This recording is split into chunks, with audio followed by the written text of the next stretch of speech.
Hi, I am Marcos Fava Neves, a professor at University of São Paulo in Brazil.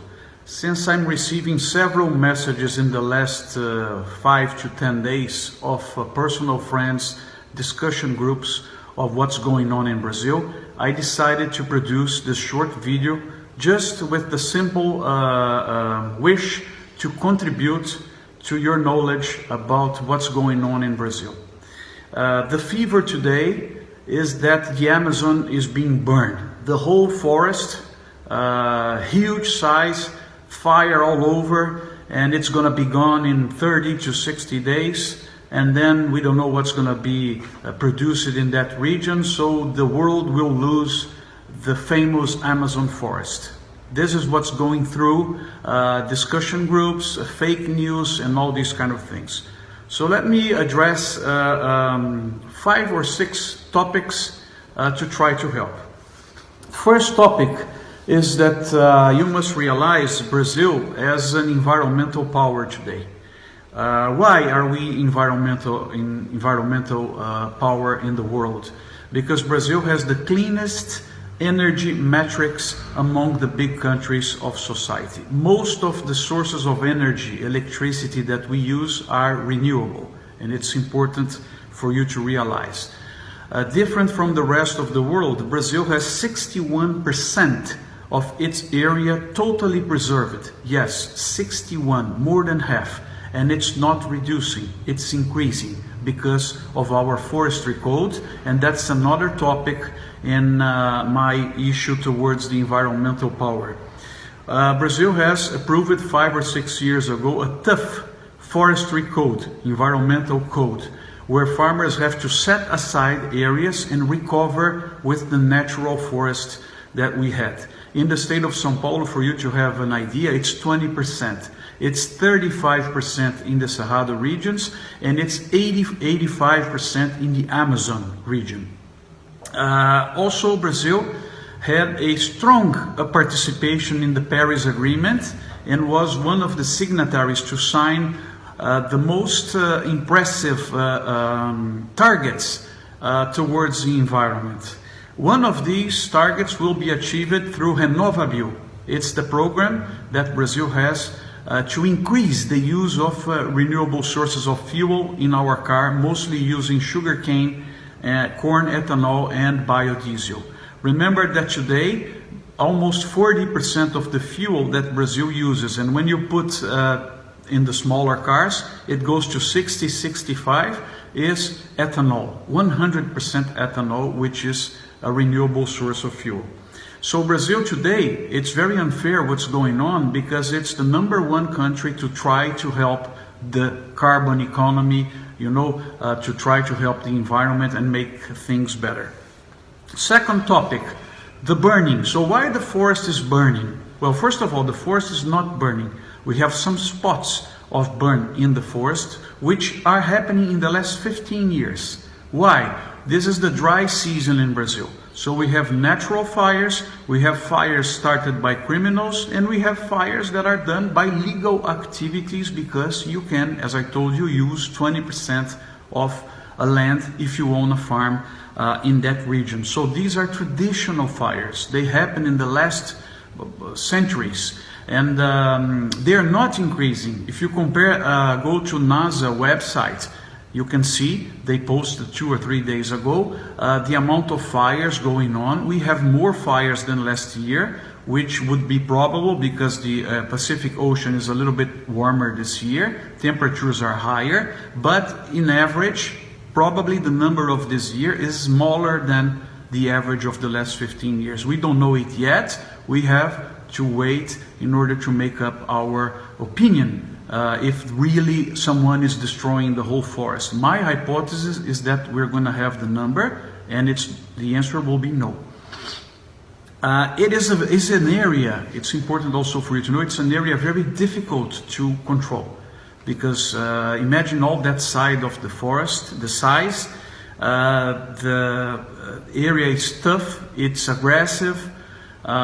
We have a bankrupt state in Brazil. Remember that this new government came in January, and we have a fiscal debt incredible, and trying to cut all over to see if we can stand up again as a society. So yes, to monitor the area, to enforce the legislation that we have is something that we should figure out how to improve, with the help, of course, in my opinion, of the international community. So now you understood that Brazil is an economic and environmental power. It is why the burnings happen every year. Then we have to understand why this year it received so much coverage in the press. And that's a question I don't know how to answer. But it went through artists, it went through people, you received probably a lot of information in the last 3 or 4 days. Most of these were fake news. I received it, and you may have received pictures of kangaroos burning. They don't live in the Amazon. Giraffes, they don't live in the Amazon. Dehydrated rabbits, not from there. We had a president of a country, Leonardo DiCaprio, Cristiano Ronaldo, all nice guys, but they also helped to send the fake news, putting pictures that are not from the Amazon, putting pictures that are 5 or 6 years ago of a specific area of the Amazon. So this gained like a tsunami all over society, and it helped to damage the image of Brazil. So we have to pay attention in this. Why did it explode in the media? What's behind the idea of everyone complaining this year about Amazon? What did change for people to complain? Another topic number 5 that I'm worried about is, why do we have people trying to link the burnings in the Amazon, accidental, criminal, and others that we have to stop, of course, with the food production in Brazil? Why is there a linkage? Which interests do we have behind people doing this type of linkage? Since Brazil is becoming a world food supplier, most of our food chains are 2,000 kilometers away from the Amazon. They have certificates from Rainforest Alliance, WWF. We supply orange juice to the world, coffee, soybeans, poultry, small farmers, cooperatives, integrating people, bringing development to our economy. So why do we have people trying to link the burnings up there in the Amazon to the agribusiness and the food production of the country? You have your own ideas and think about this. And about the future. So Brazil today is producing food for the world, is helping food to become cheaper in the world because of our efficiency that's translated to international prices. So more people in poor countries can have food because of Brazil. And what's the future? So today, Brazil uses 75 million hectares to produce grains, sugarcane, paper and pulp, juices, fruits, tobacco, and others. The plans for the next 10 years, because of the growth in Asia, urbanization, and all these kind of topics, is to move to 85 million tons. So from 75 to 85. You know what's the area of Brazil? 850 million hectares. And agriculture will use 85 million hectares. 10 years from now, 10% of the country. So no, food production in Brazil, the growth will not destroy the Amazon. We don't need to increase our production getting rid of trees. There are lots of areas of degraded pastures that are close to infrastructure and that can be brought to production. So what to do now? I just ask you, calm down a little bit. The forest is not burning. It's gonna still be there. It's gonna be controlled. So wait for the numbers to appear and the measures being taken by the Brazilian government. And I can tell you, our society, I, myself, we are all in favor of Amazon. No one wants to see the forest destructed. The forest does not need to be destructed. We have an environmental code.